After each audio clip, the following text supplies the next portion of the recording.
Bonjour à tous, bienvenue sur Enzo TV, je suis Enzo Foucra et aujourd'hui nous nous retrouvons en cuisine pour une vidéo consacrée au pré-entraînement. Pour l'occasion, j'ai le plaisir et l'honneur d'accueillir mon ami et grand professionnel du milieu du culturisme, monsieur Philippe Cartry. Bonjour Philippe. Bonjour. Et merci d'être parmi nous aujourd'hui.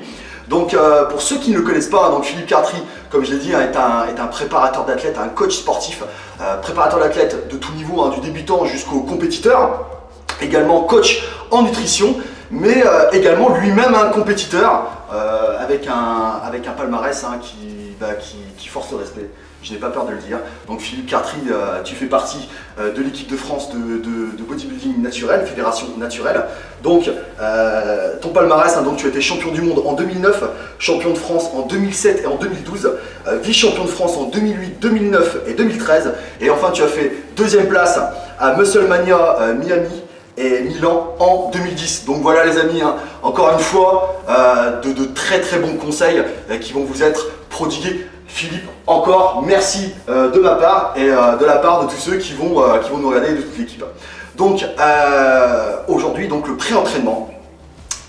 Vous avez été très très nombreux à nous poser des questions sur que fallait-il manger, que fallait-il prendre avant de réaliser des séances de qualité. Donc aujourd'hui, Philippe va vous donner ce qui pour lui sont les meilleurs pré-entraînements. Mais non seulement il va vous donner des exemples de pré-entraînement, mais des exemples de pré-entraînement selon vos objectifs. Car gardez bien en tête les amis, selon vos objectifs, que ce soit la masse, le volume ou la sèche, votre pré-entraînement va changer. Et donc Philippe va vous donner des exemples pour chacun de ces objectifs. Donc il va nous donner un exemple de chacun de ces pré-entraînements. Il va également vous donner le moment où les prendre, parce que le timing est hyper important pour le pré-entraînement. Et bien sûr, on aura des exemples d'aliments pour chacune des catégories, glucides, lipides et protéines. Donc, avant de débuter cette première partie, une petite introduction. Donc, qu'est-ce que le pré-entraînement? Qu'est-ce que ça va nous apporter? Qu'est-ce que ça va surtout nous éviter? Donc, c'est logique, vous l'aurez compris, le pré-entraînement va nous assurer d'avoir un maximum d'énergie, de pouvoir un maximum de potentiel de force pour pouvoir réaliser des séances de qualité, mais que va-t-il aussi nous éviter? Et ça c'est beaucoup plus intéressant, il va nous éviter une réduction de la dégradation des protéines musculaires. Ça c'est hyper important, notamment pour ceux qui sont en sèche, les amis. N'allez pas à la salle le ventre vide en vous disant à jeun, en vous disant oh, c'est bon je vais brûler de la graisse. Non, non les amis, vous allez dégrader, vous allez faire une désamination et c'est une catastrophe. Il va également réduire la vitesse de déplétion de votre glycogène musculaire et également réduire le niveau de cortisol. Le cortisol, vous vous rappelez, c'est cette fameuse hormone catabolisante à la hantise du culturiste. Donc un bon pré-entraînement va réduire le niveau de cortisol en fin de séance. Donc voilà, écoutez, pour ma part, je crois que j'ai déjà assez parlé. On va retrouver Philippe Cartry pour cette première partie, donc le pré-entraînement pour la masse. A tout de suite Philippe, a tout de suite.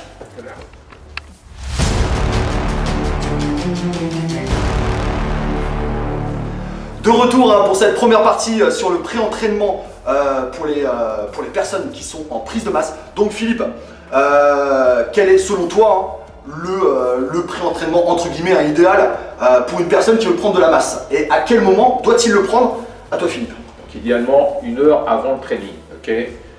Deux méthodologies différentes. Néanmoins, on associera toujours le shaker avec de l'eau minérale. D'accord? Deux solutions.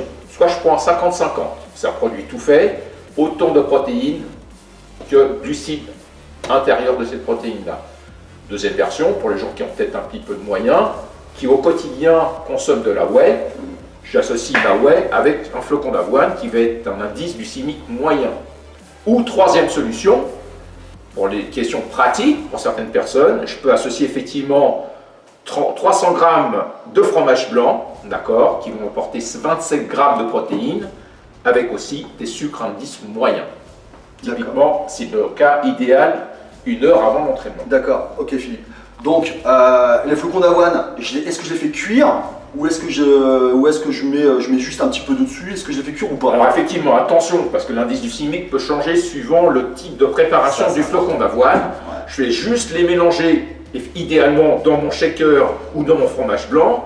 Je laisse ça 10 minutes au frigo, ils vont un peu détremper, c'est-à-dire devenir un peu plus moelleux en bouche, et je les prends tels quels. on se croit dans une émission de Top Chef. Mais encore une fois, c'est hyper important les amis, hein. Ça c'est vraiment hyper important. L'indice glycémique, il faut savoir que l'indice glycémique de vos flocons d'avoine va changer selon qu'ils soient consommés crus, hein, entre guillemets, hein, je m'entends un cru, c'est-à-dire, comme l'a dit Philippe, hein, dans vos fromages blancs, ou cuits, hein, c'est-à-dire si vous les passez au micro-ondes, effectivement, hein, ça sera peut-être un petit peu meilleur, mais l'indice glycémique sera haut. Et encore une fois, comme vous l'a dit Philippe, une heure avant, on table sur un indice glycémique assez bas, hein, pour vraiment qu'il y ait une libération progressive d'énergie. Donc voilà, donc pour une heure avant, donc soit donc un gainer, hein, je récapitule, hein, Philippe, tu me dis si je dis des bêtises, et Dieu sait que des fois j'en dis.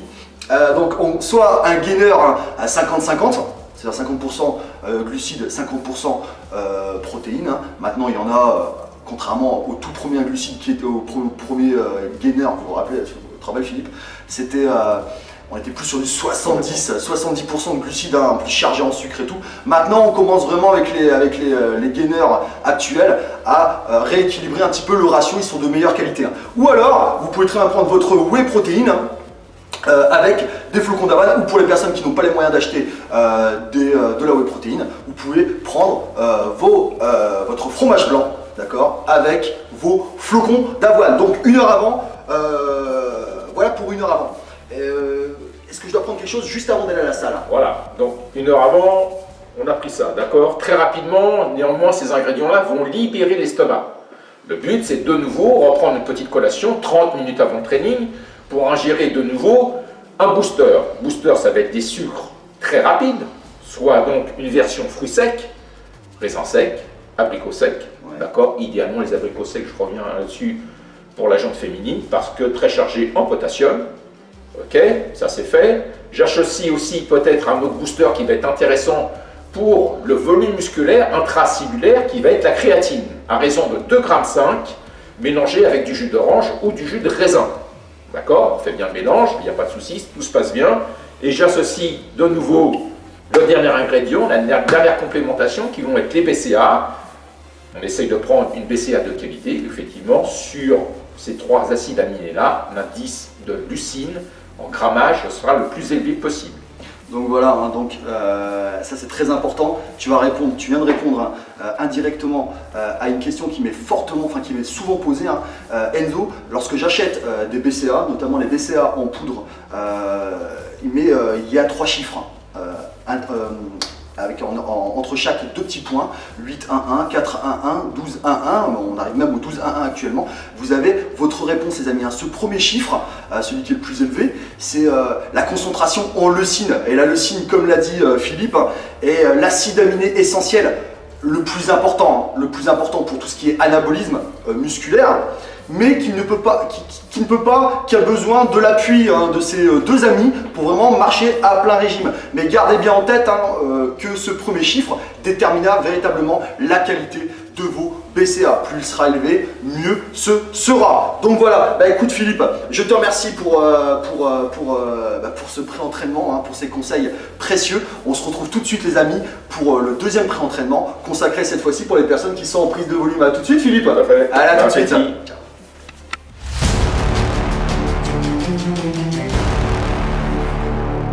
De retour pour cette deuxième partie, hein, consacrée cette fois-ci, Philippe, au pré-entraînement pour les personnes qui sont en phase de volume. Donc Philippe, je suis en phase de volume, qu'est-ce que je dois prendre avant mon entraînement et à quel moment? Alors dites-vous bien qu'en phase de volume, la priorité ne va pas être l'apport protéinique, d'accord? L'apport protéinique, elle est bien prise bien avant, c'est-à-dire 3 heures avant. Et on va dégrader l'ingestion et la digestion des protéines juste en apportant des acides gras. Ce n'est pas la priorité d'aujourd'hui, nous allons parler effectivement des encas pré-training 1 heure avant. Qu'est-ce qui se passe? Je vais insérer effectivement des glucides à l'indice bas et moyen, d'accord? Typiquement, l'encas parfait, ça serait effectivement d'associer de la compote de pommes avec des flocons d'avoine, néanmoins qui sont teneurs en protéines végétales, d'accord? Encore une fois, je fais mon petit mélange, je les laisse macérer 10-15 minutes au frigo, ça va absorber les flocons d'avoine qui seront moins croquants sur la bouche, mais pas cuits. D'accord, donc 1 heure avant, de la compote de pommes, toujours avec des flocons d'avoine non cuits, hein, les amis. Hein. Comme vous l'a dit Philippe, hein, mélangez, vous pouvez manger très bien à part en mettant un petit peu d'eau minérale, mais bon, c'est un peu moins c'est un peu plus hardcore de manger des flocons d'avoine avec de l'eau minérale, donc vous pouvez très bien faire le mélange. Philippe, je vais rebondir sur une question qu'on nous pose souvent. C'est on est tous faits différemment, nous avons tous des besoins différents. Hein. Vous comprendrez bien qu'un athlète de 60 kg a différents besoins qu'un athlète de 100 kg. Et je suis bien passé pour savoir. Voilà, bon, t'es un superbe athlète. Philippe, est-ce que tu pourrais donner aux personnes qui nous regardent un ratio pour qu'ils puissent déterminer leurs besoins aussi bien en protéines qu'en glucides par rapport à ces pré-entraînements? Ouais, donc il y a des règles, hein, d'accord? Les règles, elles sont suivant effectivement votre poids de corps. Donc tout simplement, calculez votre poids de corps, 0,5 apport protéique, 0,5 apport glucidique, je dis bien 0,5 par poids de corps. Le calcul est vite fait et on est dans les ratios, dans les bonnes moyennes. Donc voilà, 0,5 g de protéines, 0,5 g de glucides par kilo de poids de corps. Un exemple pour concrétiser, pour illustrer tout ça, je pèse 70 kg. C'est un exemple, je ne pèse pas 70 kg. Donc je pèse 70 kg. J'aurai besoin, grosso modo, en pré-training, de 35 g de protéines et 35 g de glucides. Merci Philippe. Et donc, une heure avant, ces aliments-là, je suppose que c'est 30 minutes avant la séance. Voilà, comme on l'a dit précédemment, on libère le bol alimentaire. Ça va être en prédigestion. Dans les 30 minutes avant le training, là, je dois apporter de nouveau des aliments pour avoir un apport de glucogène le plus important en phase de volume. N'oubliez pas, c'est la priorité, d'accord? Sinon, vous n'aurez plus de sensation pendant l'entraînement. Volume, je recherche du volume intracellulaire, donc je dois être blindé au niveau glucidique, d'accord? Idéalement, donc, je reviens avec mes petits fruits secs, là, raisins secs ou abricots, ou éventuellement une autre option qui pourrait être des fruits au sirop. Abricot au sirop, ananas au sirop. Très intéressant. J'associe des acides gras. Pourquoi? Parce que ça, c'est de l'énergie qui va se diffuser lentement pendant le training. D'accord? Je termine et j'associe de nouveau ma BCA. Ok? Effectivement, on n'a peut-être pas parlé tout à l'heure du grammage. On va situer à 3 grammes de BCA pendant cet encras. D'accord, donc une demi-heure avant, comme vous l'a dit Philippe, on table sur des oléagineux, donc là on a des amandes et des noisettes. Les fruits secs, raisins secs, abricots. Raisins secs, abricots, est-ce que tu as d'autres exemples de fruits secs? Alors, oui, effectivement. Donc après, c'est au goût, suivant les goûts. L'important, c'est quasiment l'indice glycémique est quasiment le même, sauf que dans l'assiette, entre guillemets, au niveau volume, ce ne sera pas tout à fait la même quantité. On peut partir sur des bananes séchées, d'accord? Pourquoi pas sur des dattes pour certaines personnes ou sur des figues, tout à fait aussi intéressant. D'accord. Et donc, j'avais oublié, les noix aussi. BCA, donc toujours 3 grammes, 30 minutes avant l'entraînement. Donc, écoutez, voilà que se termine notre deuxième partie qui était consacrée au volume. Encore une fois, merci Philippe. A tout de suite pour la troisième partie et la dernière, pour une partie qui est attendue par le téléspectateur. C'est quels sont les pré-entraînements pour les personnes en période de sèche. A tout de suite les amis.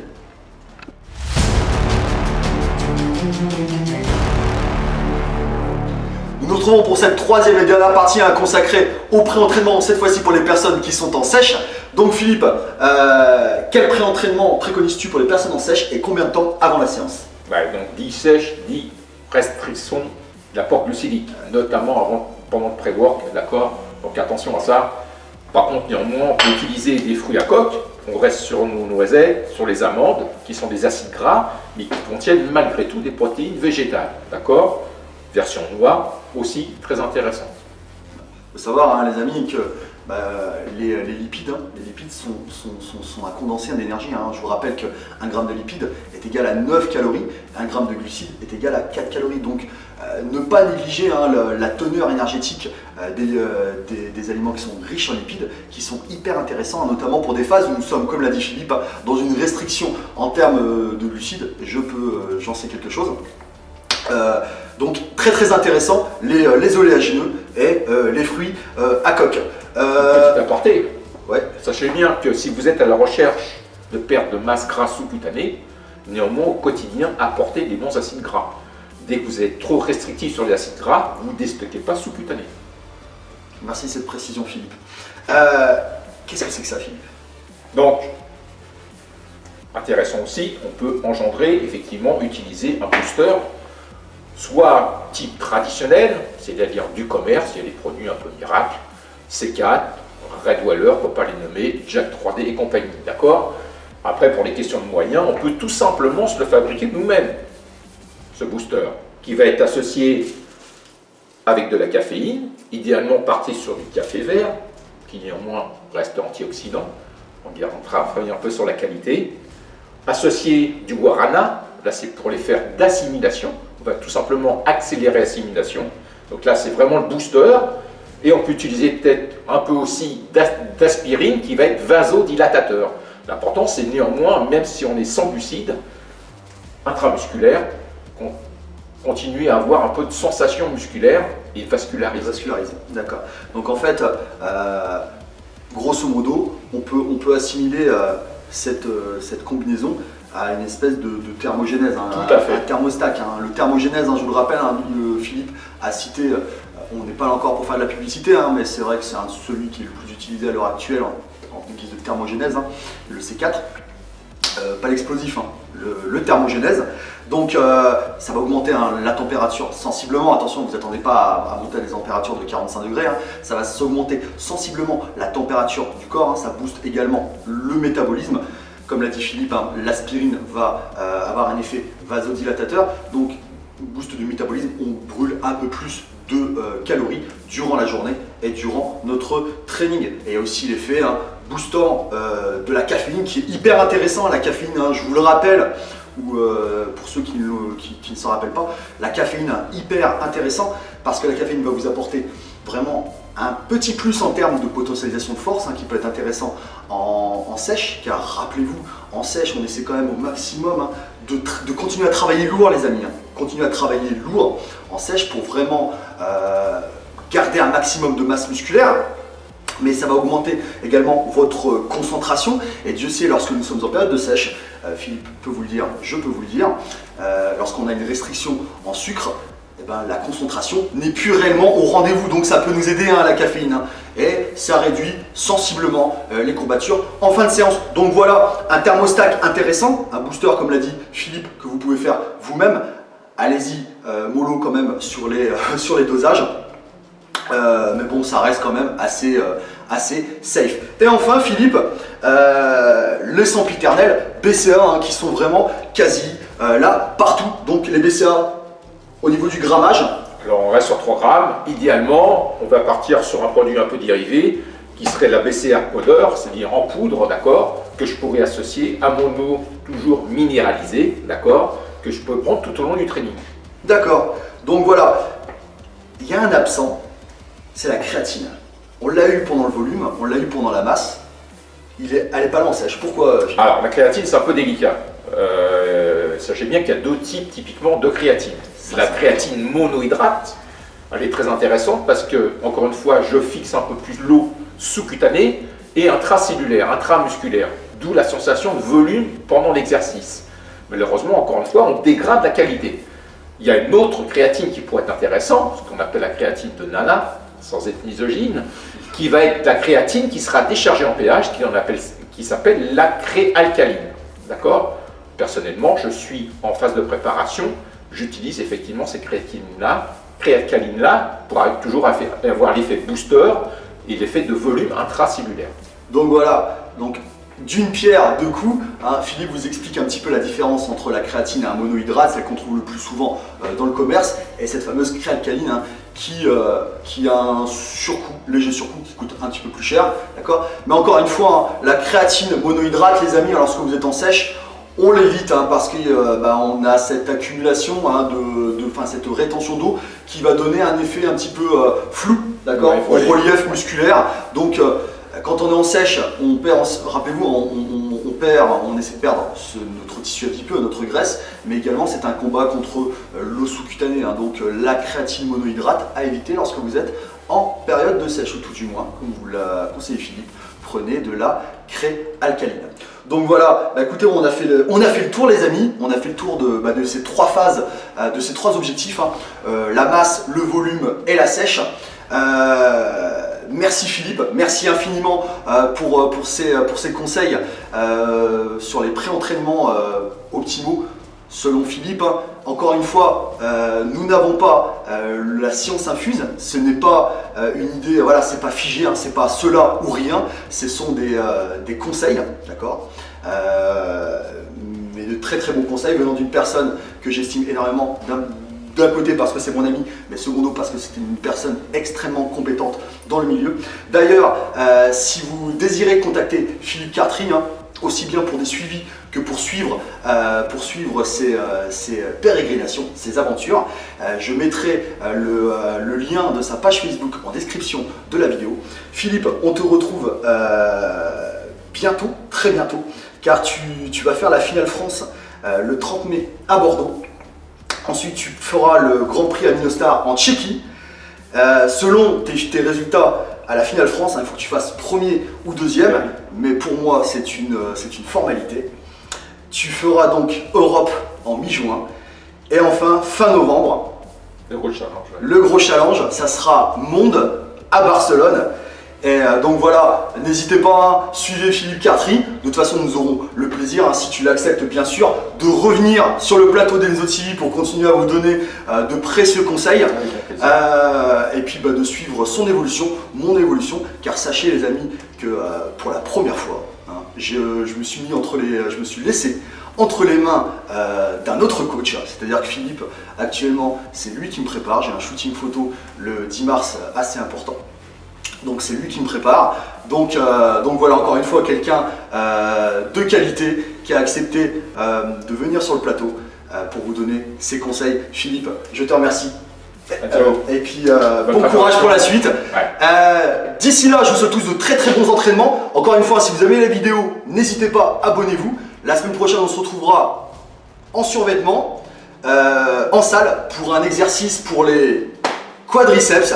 D'ici là, je vous souhaite tous de très très bons entraînements, de très très bons pré-entraînements. Vous étiez sur Enzo TV, je suis Enzo Foucra, avec Philippe Cartry.